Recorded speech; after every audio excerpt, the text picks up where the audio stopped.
Lesson 34, Extreme Unction and Holy Orders. Extreme unction is the sacrament which, through the anointing with blessed oil by the priest and through his prayers, gives health and strength to the soul of one who is in danger of death from sickness, accident, or old age. All Catholics who have reached the use of reason and are in danger of death from sickness, accident, or old age should receive extreme unction. The effects of this sacrament are first, an increase of sanctifying grace. Second, comfort in sickness and strength against temptation.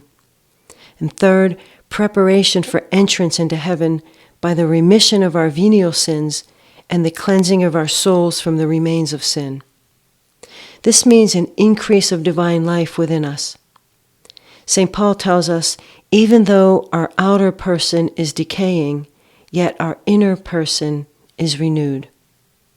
Extreme unction, also called anointing of the sick, takes away mortal sin when the sick person is unconscious or otherwise unaware that he is not properly disposed, but is made an act of imperfect contrition. We should prepare ourselves to receive extreme unction worthily by a good confession, by acts of faith, hope, charity, and especially by resignation to the will of God. Only a priest can administer extreme unction, or the sacrament of healing.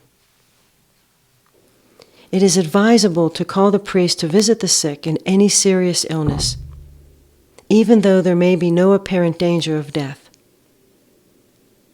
In the case of sudden or unexpected death, a priest should be called always, because absolution and extreme unction can be given conditionally for some time after apparent death.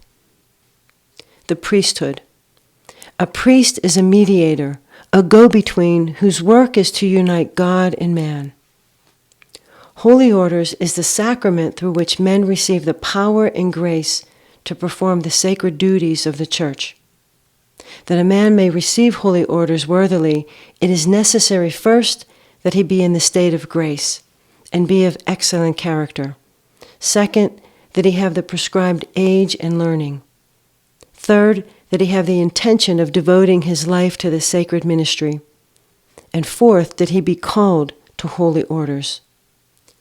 The chief signs that a man has been called by God to the priesthood are a sincere desire to become a priest, a virtuous life, and sufficient bodily health and intellectual ability to enable him to make the required studies and to perform the duties of the priestly life.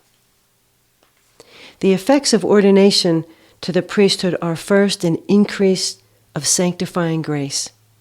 Second, sacramental grace, through which the priest has God's constant help in his sacred ministry. And third, a character lasting forever, which is a special sharing in the priesthood of Christ and which gives the priest special supernatural powers. Jesus Christ is the one priest in whom the fullness of the priesthood is found. All other priests share in the priesthood of Christ. The chief supernatural powers of the priest are to change bread and wine into the body and blood of Christ in the holy sacrifice of the Mass, and to forgive sins in the sacrament of penance. The chief power of the priest is to offer the sacrifice of the Mass. Here he exercises his office of reconciliation by applying to the people the power of the cross of Christ to unite the people to God in love. The priest also administers the sacrament of penance to remove the chief obstacle to reconciliation, which is sin. The bishop is the minister of the sacrament of holy orders.